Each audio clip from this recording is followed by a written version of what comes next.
और जो भक्त लोग खड़े हैं वो बैठ जाएं, और जो भोजन नहीं किए, प्रसाद नहीं लिया है, वो प्रसाद ले ले, मतलब खड़े मत हो। खड़े हाथ प्रसाद लियो, हाथ प्रसाद।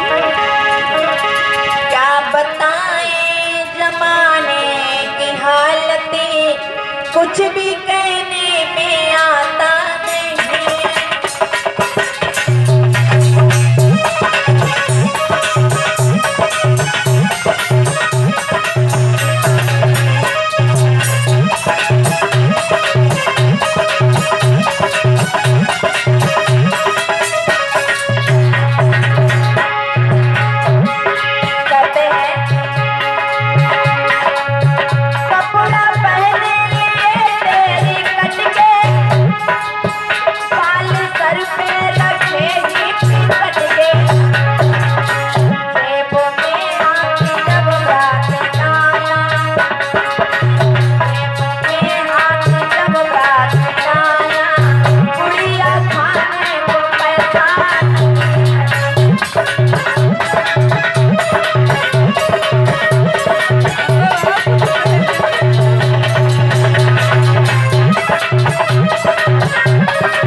कुछ समझ में नहीं आता। खैर छोड़ो, ये तो दुनिया है, पता नहीं कौन क्या कर बैठे।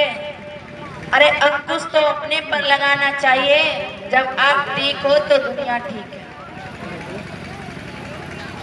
गलतियां तो इंसान से होती ही रहती हैं, लेकिन अगर अपनी गलती को संभाल करके चलो तो दुनिया में कोई गलती नजर नहीं आएगी। देखते हैं, कहते हैं कि अपने देश में वीर जवान जो युद्ध करने के लिए खड़े हुए दुश्मनों के पास में साथ में सामने मुठभेड़ कर रहे हैं, कई तो शहीद हो जाते हैं, जो अपने घर को नहीं देख पाते, अपने माता पिता से नहीं मिल पाते हैं, जिनकी बिल्कुल नई विदाई होकर के आती है और वो भी अपनी पत्नी से नहीं मिल पाते हैं, अपने बच्चों को नहीं देख पाते हैं, वो कितने महान होंगे।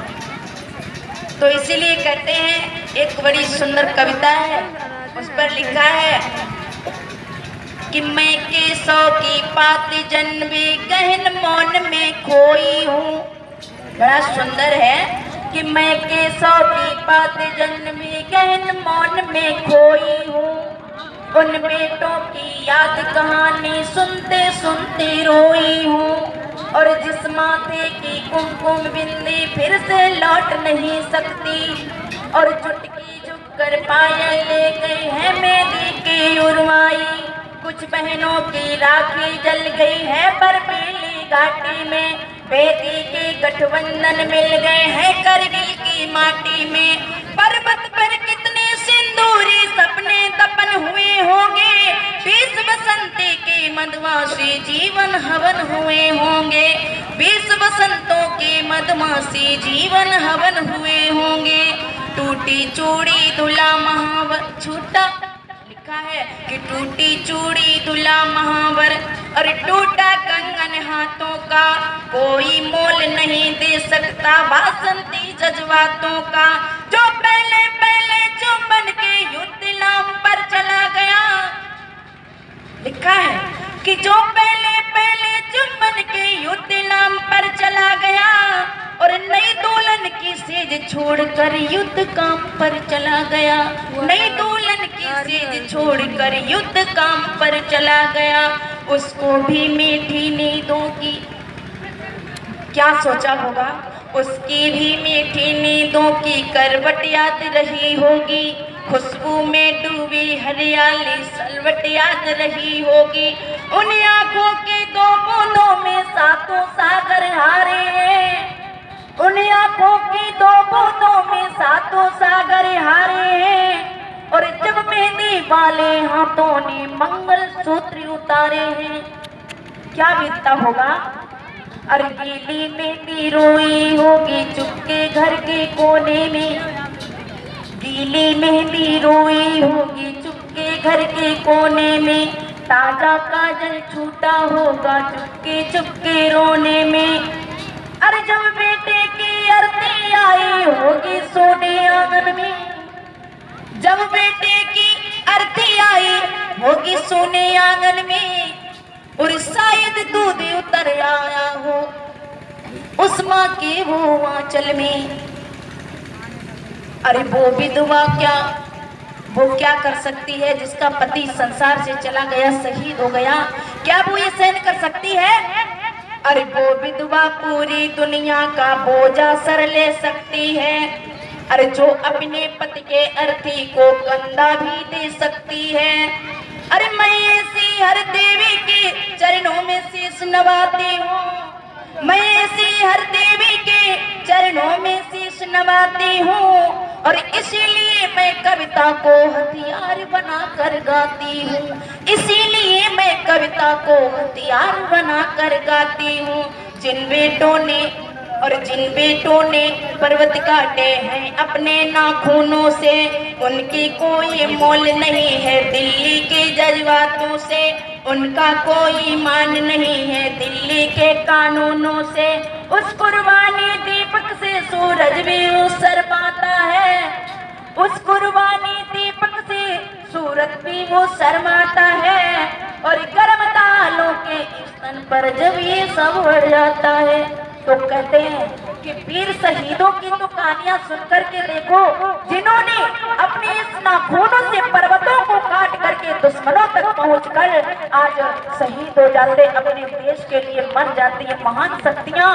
कौन याद करता है, कोई भी नहीं। लेकिन उस माँ पिता से पूछो जिसके जीवन में वो बेटा गुजर गया हो, लिखा है फिर भी हर कोई बेटे का दुख नहीं जान सकता है, हर कोई बेटे का दुख नहीं जान सकता है।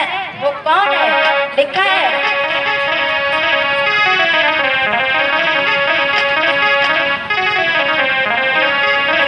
कि बेटे की ममता माँ जाने, वो 5 लुगाई क्या जाने।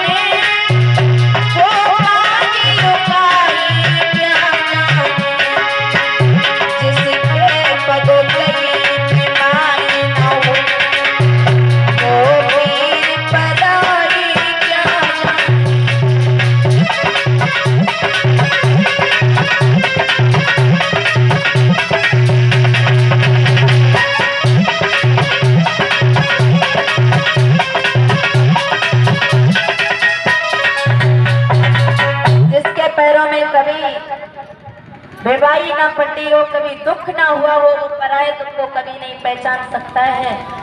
और यहाँ तक भी लिखा है कि जो सुख दुख हैं ये कोई और नहीं है, ये इंसान के भविष्य में जब भी आते हैं तो कुछ ना कुछ सीख जरूर दे करके जाते हैं। इसीलिए कभी इनसे नफरत नहीं करना चाहिए।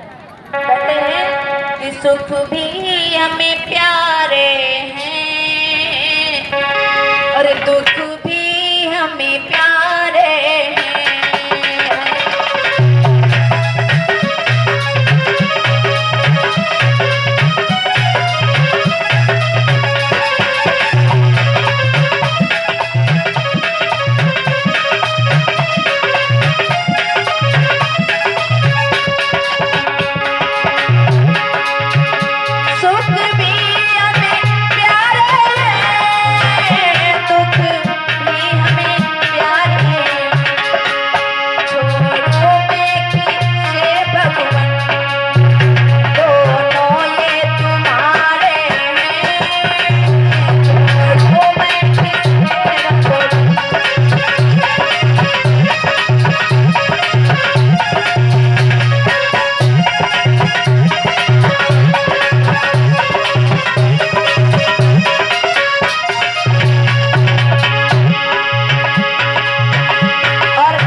सुख दुख ही इंसान बनाते हैं मनुष्य को।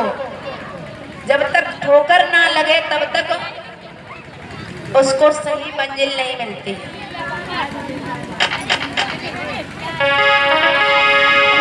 देखते हैं रामचरितमानस की जो कथा चल रही है, भगवान श्री राम ने धनुष को तोड़ा।